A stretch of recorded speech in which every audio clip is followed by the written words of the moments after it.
Today, I have a good one for you. We have a Photoshop full edit tutorial where we're gonna cover the entire process. Now, I presented you all with 3 different images to choose from, and you all voted on this image. So thank you all so much for those of you that participated. Now, if you're new to the channel, in this series, we cover the entire process from frequency separation, dodge and burn, and color grading. And don't forget, I always leave a raw file in the description so that you all can edit the photo along with me. But keep in mind, this is an intermediate tutorial, so if you're a beginner in Photoshop, don't worry, I have your back. In this channel, Si Se Puede con Infante, I have beginner level tutorials from frequency separation, dodge and burn, color grading, and how to save for Instagram. So now's a good time to subscribe, people. This channel is all about educational content. Now you know what time it is. It's time to cover todo el pedo. All right, the first step is using the cleanup layer. You can see that we have some distractions in the photograph. You can see the softbox showed up right in the little corner here. I'm gonna push H on the keyboard, that'll get my patch tool. And I'm gonna select around. And in order to keep this gradient nice and even, I'm gonna hold the Shift key. Shift key will make sure that it stays perfectly straight, so that gradient of the sky will stay the same when I'm sampling it. So I got rid of that. And it looks like there's a tree here, so I'm gonna grab that. Same thing, I'm gonna hold Shift so it stays straight, and I'm gonna let go. And then we have some light poles back here. Don't want any of that, so I'm gonna use the patch tool as well. And you'll notice that some of the color might not blend well here. And I'm not too concerned with that because I'm gonna fix it with frequency separation. So I'm gonna click and then maybe drag it right about here. That works. I'm going to fix this little patch here. And I'm going to hold Shift, and there we go. And I think that there's some wires here. So same thing, I'm going to hold Shift, and there we go. So there's some spots here that are not blending all that well. This is the part that I was talking about. I'm going to push down some of this color with frequency separation. So this part right here, I'm not too concerned. You'll see me adjust that in the next step. So here, you can see the little tripod that I was using for my lighting. So I am going to, same thing, just still use the patch tool, adjusted that. And to speed up some of the frequency separation that I'm gonna be doing with the hair in a little bit, I'm gonna get a little bit of these strands now with the patch tool and just adjust some of these so that I can save some time. Now, if it doesn't blend all that well here, I'm not too concerned with that because the next step is frequency separation. So let's go ahead and jump into that. So now I'm going to go into frequency separation. I'm going to run this action. Keep in mind, I do have the beginner level tutorial. So those of you that want to see me do this tutorial basically at a beginner level, and I explain everything. So basically what I'm doing right now is I'm separating the color and the texture. So I want to zoom in here and I want to make sure that the texture and the color have been separated so that I can edit them separately. So I'm going to go 22 here, and that looks pretty good. So I'm going to hit OK. And now I can go into my texture. And before I work with the hair, I'm going to work with the blemishes first. Now you can do this, oh man, there's like 3 different ways you can do this. You can do this with the patch tool, you can use the clone stamp, you can use a spot healing brush, use whatever technique that works best for you. You're gonna see me do things maybe a little bit different than you do. That's totally fine. Go ahead and use whatever technique or tool that you find best. So I'm gonna try the patch tool, see if that works. And it seems like the patch tool will do just fine. I'm usually a clone stamp person, but somebody left a comment on my YouTube and said, hey, why don't you use the patch tool? Well, here it is. I'm doing the patch tool just for you. So I'm going to speed this part up. All I'm doing is I'm just sampling the blemish and then just dragging it to a piece of the texture that is similar. So all this stuff will blend.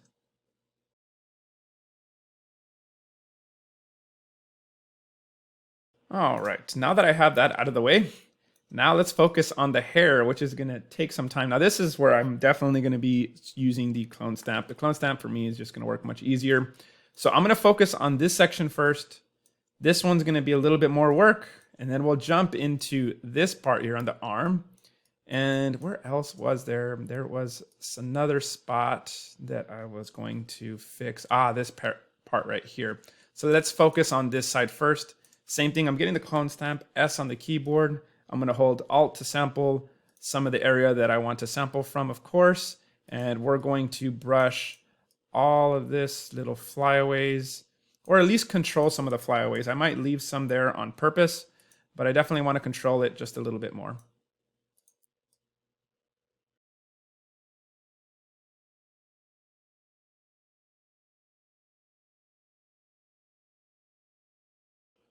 Now, as you can see here, I've already adjusted the flyaways, but you'll notice that there's some blotchiness there with the color because of the hair, right?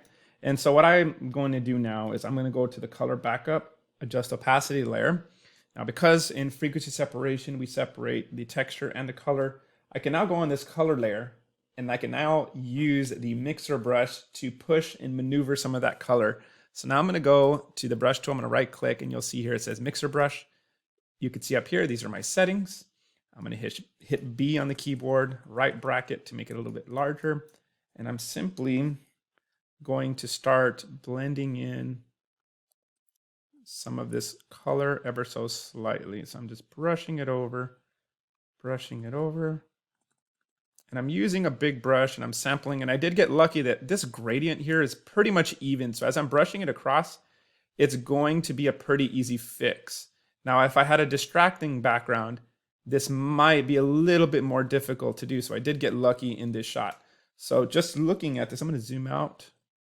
And I think that there's some areas right here that I need to adjust real quick. I'm going to brush that in. Perfect. So let's take a look at the before and after. So this is before, after. We've already taken care of that part. Now let's tackle this part next. So I'm going to do the same process. I'm going to go to the texture layer and use the clone stamp.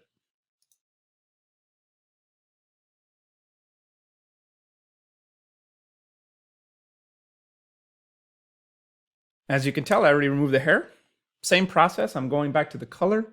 You'll see all that blotchiness, all that color blotchiness is from the hair once again. So all I'm going to do is I'm going to blend that color using the mixer brush.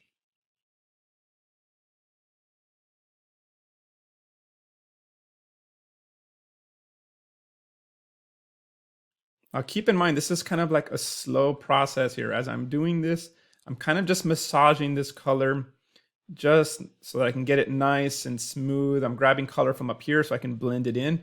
So it just looks like one cohesive unit. Now you're noticing that I am brushing a little bit into the hair, and you're probably thinking, este vato la cagué. Look at him, he's adding the color here, and now the hair is a little bit blue now.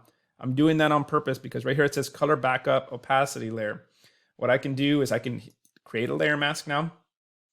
I know that I did that on purpose. I'm going to go to my brush tool and I'm going to increase all these settings up to 100% so that I can reduce that effect. Okay, so when I was brushing, I was being chiflado on purpose, right? Every once in a while I like to get chiflado, right? And so right here, I'm using the black brush and I'm just removing that so that I can now control where I want to see that color being pushed around. So there we go. So I think you all get the overall idea. I think there's a little bit of like a little bit of haloing there, but I think you get the point here. Of course, since this is just a little tutorial for YouTube, I think you all get the idea. But there you can see I fixed the flyaways. I might push it down just a little bit more. I'm not actually satisfied with this part here. So I'm going to go ahead and adjust it just a little bit more, and then we'll move on to the next step.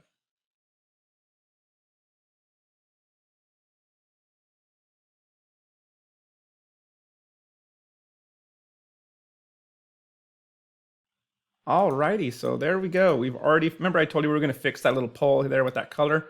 I did that with the mixer brush, of course. And so the before and then the after, bada bing, bada boom. Last thing I'm going to do is fix this little kind of hair here on the arm, and then we'll move on to the dodge and burn.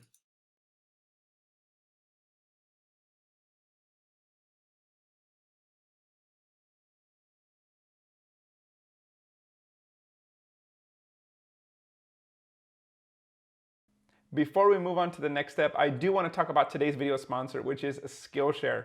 Skillshare is an online learning community for creatives where millions come together to take the next step in their creative journey.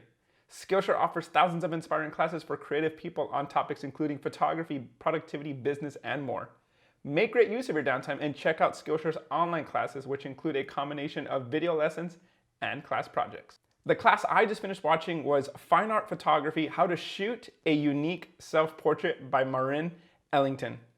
What I enjoyed about this class is that she goes in depth about her creative process and talked about various techniques that she uses to get inspired. And I want to start utilizing some of those techniques that I learned in this class. And on top of that, it's also awesome because you get to see a behind the scenes of her doing one of her self-portraits, as well as see her edit her images in Adobe Lightroom.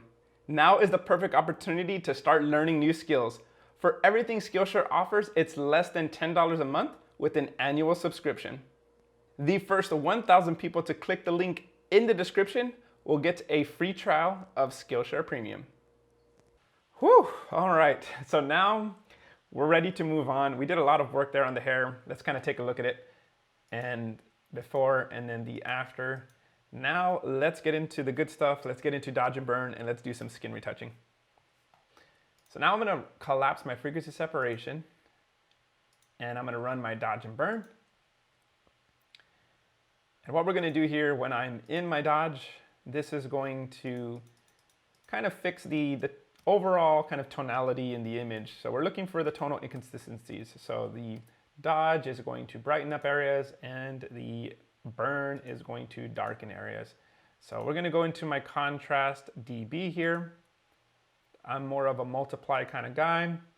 And I'm gonna adjust this curve according to what looks good to my eye. Of course, everybody's gonna be different, but what we wanna look for is areas that need to be blended a little bit better. So if we look at the cheekbone here, you can see some areas that are dark and a little bit brighter. So you're gonna see me throughout this process kind of even out some of these little areas and these little tones throughout the image.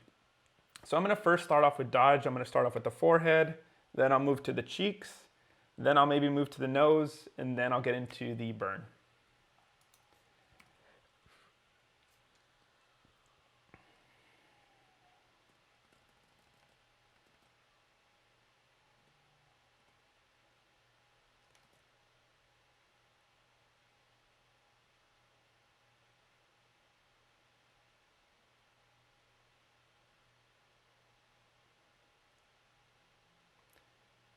Now, as I'm doing this, make sure you guys are staying zoomed out because if you're zoomed in, you tend to overdo it.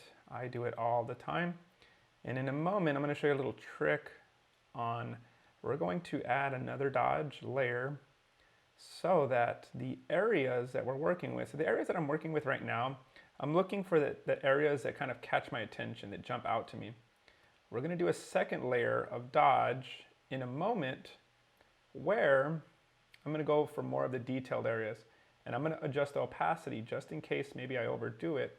I can reduce that opacity so that the effect isn't as strong.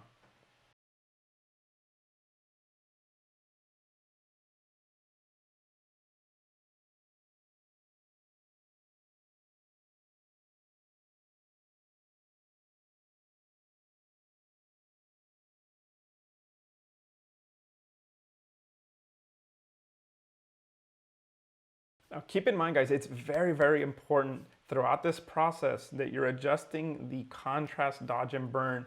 So what I'm gonna do is I'm gonna reset it. Now that I'm gonna go into this cheekbone over here, I'm gonna reset it and I'm gonna specifically adjust it so that I can see that cheekbone transition so that if I need to adjust anything, I can see exactly where I need to adjust it.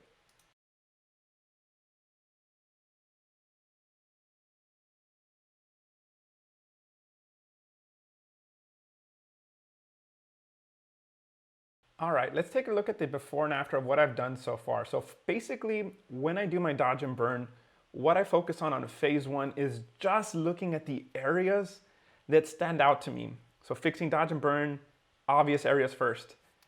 Let's take a look at that real quick. I'm gonna hold Alt on the dodge. This is where I've dodged so far. And this is before and after.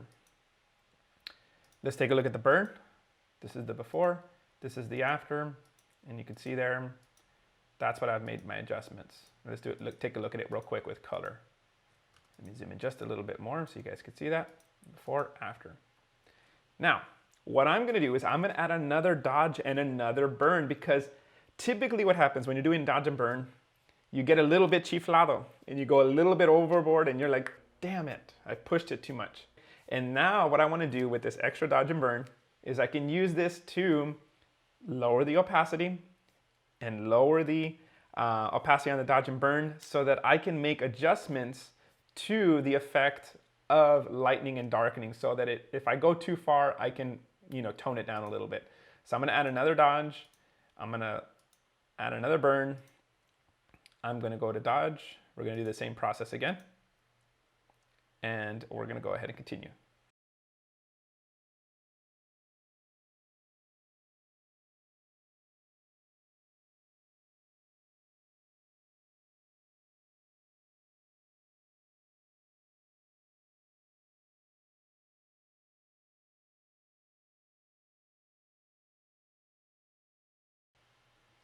And so let's take a look at the image once again.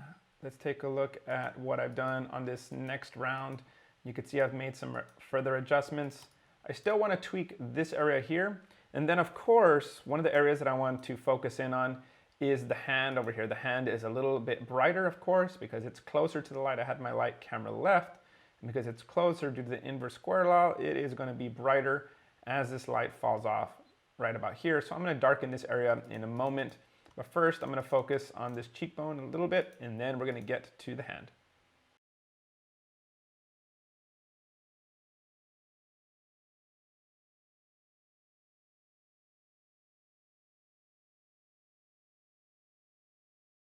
Now that we're done with dodge and burn, now we're going to do the global dodge and burn. Now this is going to make the image now feel more three-dimensional.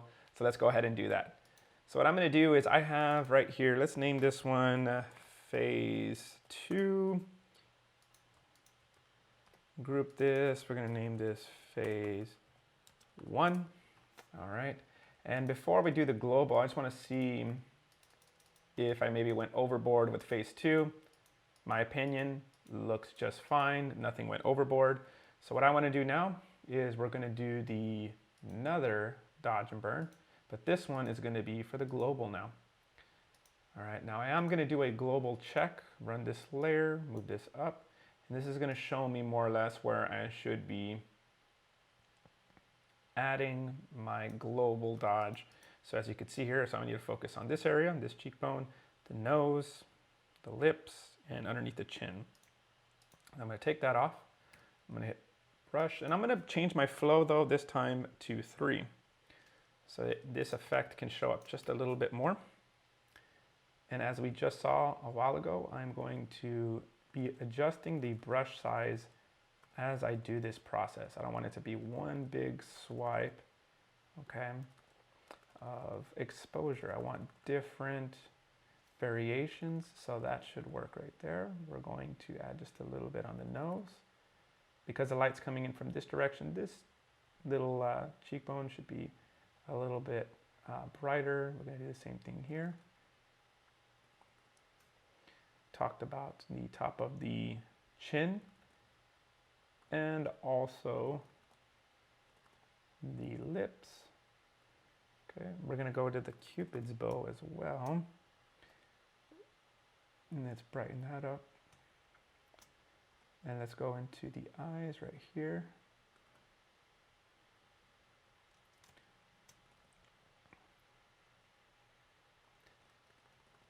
And I'm also going to add just a little bit of exposure into these eyes as well.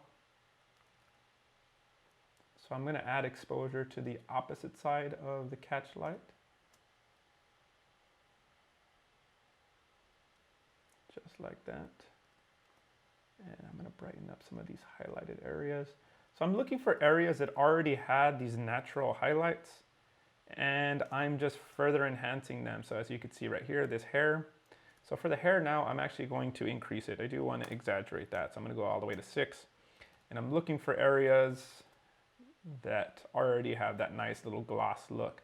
So that's what I'm gonna be doing on this step as I do the global, and then I'll move into the burn.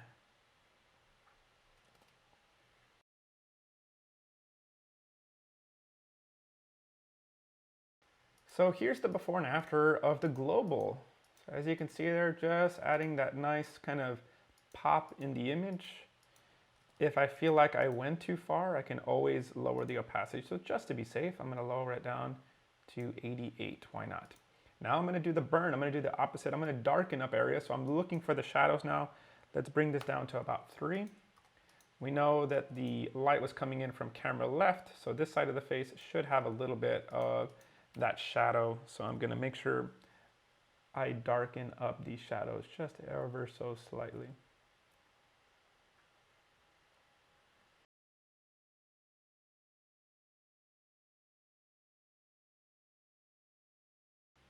So let's take a look at the global altogether. So I'm gonna collapse these. I'm going to name it global. And I can see right here, before, after. You really get to see that highlight pop. All right. And let's take a look at it as a whole as well. So let's take a look at the dodge and burn as a whole. So let's take a look at it from far away, before, after. Zoom in right here on the face, before, and then after, before, after. Now that we're done with the skin retouching, let's get into the color grading. We're gonna work with selective color first, and then we're gonna get into curves. So I'm gonna collapse the local dodge and burn. Let's press Control-0 to zoom out, and I'm gonna get the selective color, and I'm just gonna do minor tweaks to the skin tone. So I always go with the reds and yellows in the skin tone. Now, unfortunately, you guys probably won't see much of a difference due to the YouTube compression, and then I have a BenQ monitor, so I'm able to see the color adjustments a little bit better on my side. But basically, these were the settings that I used in the reds and yellows. I'm gonna zoom in here so you can really see the difference, hopefully. And it's just a small difference. You can just see a subtle red and yellow tone added to the skin tones. Now, if you want to know how to use selective color and how to manipulate it, I have a dedicated video once again, so I'm going to have that linked in the description. So now that I have the skin tones adjusted, and the skin tones honestly didn't need too much. It was already looking good as it was. But now what I want to do is I want to focus on this background. Whenever I'm shooting, I'm always looking at where the sun's landing, and here I can see that there's some beautiful yellows here, but right now it's kind of just faded and there really isn't much color to work with. So what I'm gonna do is I'm gonna add another selective color, but before I do that, I'm gonna stay organized. I'm gonna do skin tone. And what I'm gonna do is I'm gonna add another selective color, and this one I'm gonna name color, let's do BG, okay? And what I'm gonna do is I'm gonna go into the reds, and if I mess with the cyans, you'll see if I drag it to the left, it is going to increase the reds in the image because opposite of cyan is red. So I'm gonna go about to -31, and then I'm gonna go about 5 into the magentas. If I can get it there, let's just type it in. Then we'll go 24, and then 16. Now, if I click the before and after, this is looking awesome back here. You can see some of the color back here, how much more rich it got. But one of the problems is that the reds is also in the skin tones. So you'll notice the skin tones are starting to get a lot more red than I would want. So we're gonna mask that out in a little bit. So now I'm gonna go into the yellows, and now I'm gonna adjust the yellows because as we know, there's some yellows back here. So we're gonna go -4, we're gonna go 12, 17, and then 0. And now that I have that, I'm gonna zoom out. We're gonna take a look before and then the after. So it looks good, but once again, it's a little bit too strong on the subject. So what I wanna do is I am going to get the brush tool.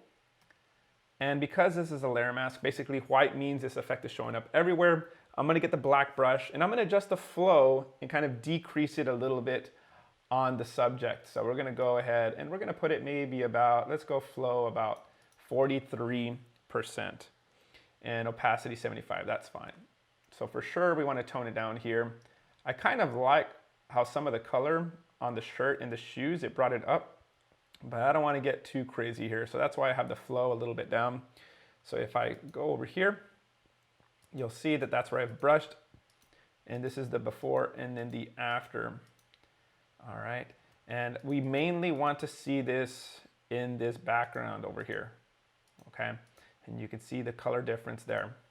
So now that we have that, the next adjustment that I made on this image was adding a curves layer. So I'm going to go to curves, and instead of making the curves, it was going to take me too long. I already made one called Angela YouTube Si Se Puede con Infante. And let's kind of break this down. So in here, you'll see that I like to adjust these little control points in the reds, the greens, and in the blues, okay? Now the important thing here is that you want to kind of like tweak it to what you think, your eye likes here. Now, if you want a dedicated video on curves, let me know. I've been holding back for, I think it's almost a year now. I was gonna make a video like a year ago. I just never got around to it. The curves adjustment has so much potential, but basically just a quick little run through. Up here's our highlights. If I bring it up, it's gonna add more greens into the highlights, and if I drag it down, it's gonna add more magentas. And the same thing in the reds. If I increase it, it's gonna add more red into highlights. If I bring it down, it's gonna add more teals to the image. So basically this is what the curve adjustment that I made for this next step. It's just a subtle effect. If I zoom out, you'll see this is the before and then the after, and then right here, before and then after. Now this next one, I did add another curves adjustment. So when I was looking at this image, I saw the sky. Sky wasn't as vibrant as I wanted. So what I'm gonna do is, when I noticed is, well, this is in the blues, right? And I noticed that also it's in the highlights. So what I'm gonna do is I'm gonna go to curves. And as we just noticed, if we go to reds, if I bring down the highlights on the reds, it's gonna add more teal or blue into the highlights, right? So that's what we wanna do. That's exactly what we want, right? We don't wanna add more red like this.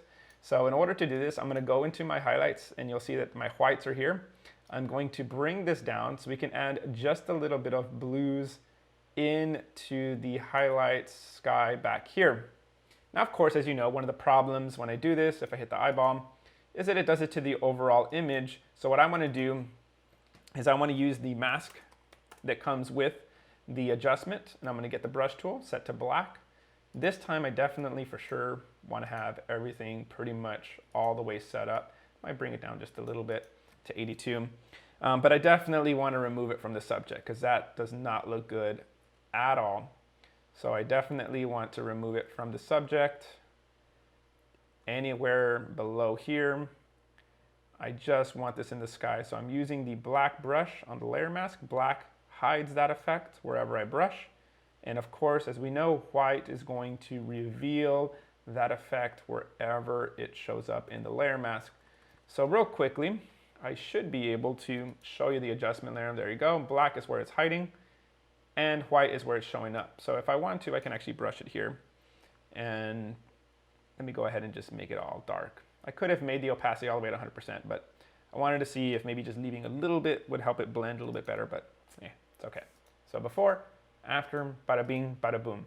Now what's cool is that, let's say I went a little bit too far, I can go into the opacity slider, which in my opinion, it's a little bit maybe too blue. It depends. Everybody has their own taste. Just to be on the safe side, it's always better to go less. Less is more. So I'm going to go 85%. So let's take a look at overall what we've done so far. If I come back all the way to the background layer and I hold Alt, this is the before, this is the after. Let me go ahead and zoom in some more. Right about here. Let's take a look, before and the after. Now we still have a couple more things to do. We are now going to get into the camera raw. So let's get into camera raw. I love camera raw. So if I scroll down here, you're going to see right here, it says raw vato loco action. By the way, I do have some new actions. If you do want to purchase them, the link will be in the description. So I'm going to hit the play button. Basically what this does is it's going to merge everything, turn it into a smart object. So if I need to make adjustments and come back and tweak it, I can definitely do that. So as usual, I did save it as a preset just so that I don't have to plug all this stuff in because it's going to take forever.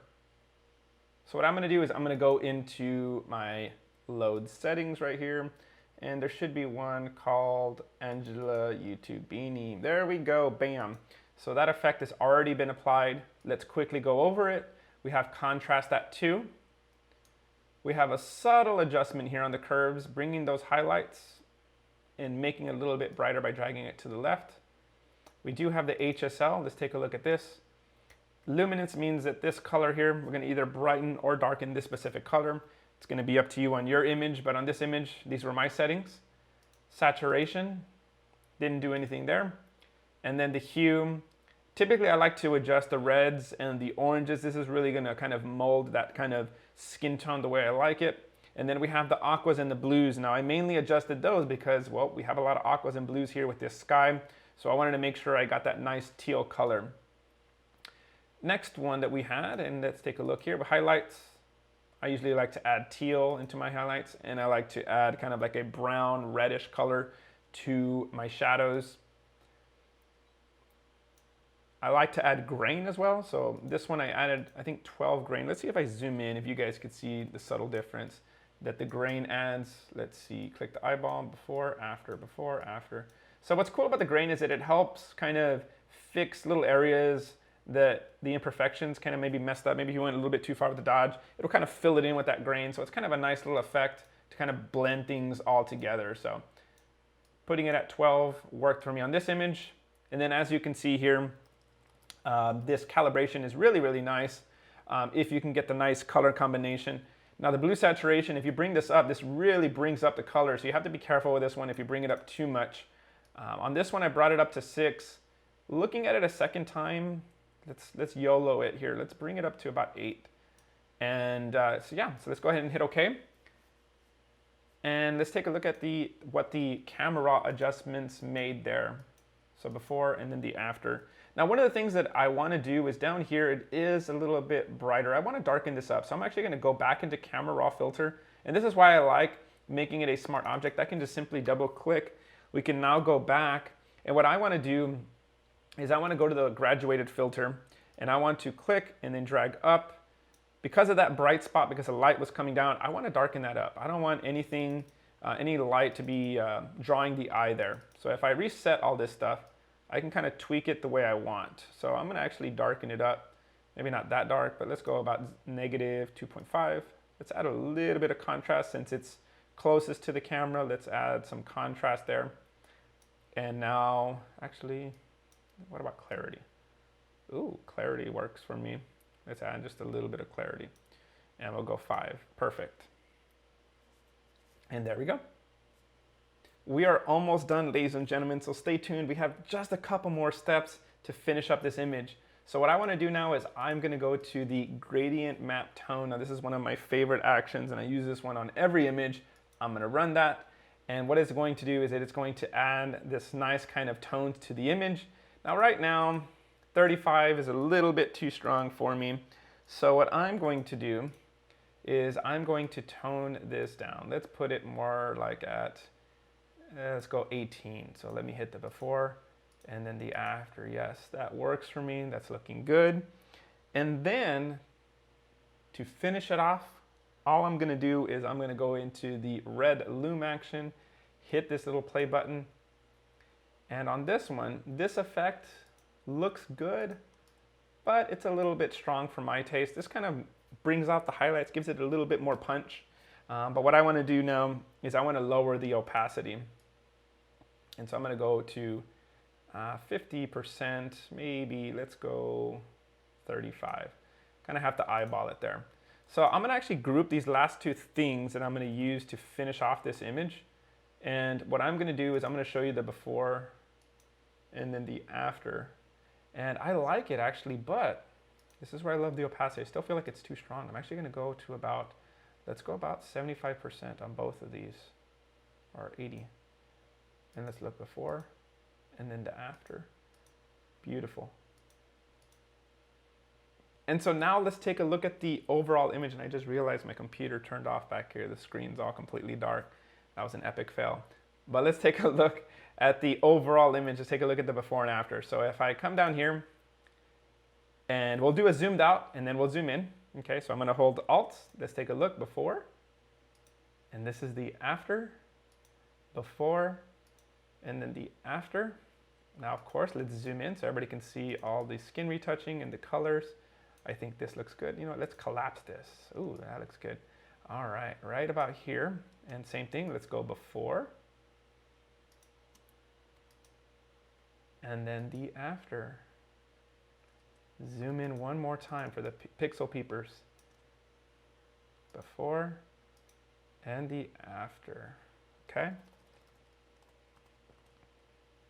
And that concludes the tutorial. And if you guys enjoyed this video, don't forget, in this series, I have over 12 different Photoshop tutorials where I cover the process from beginning to end with raw files. I know you all love those raw files. So check those out, and I'll see you guys on the next one.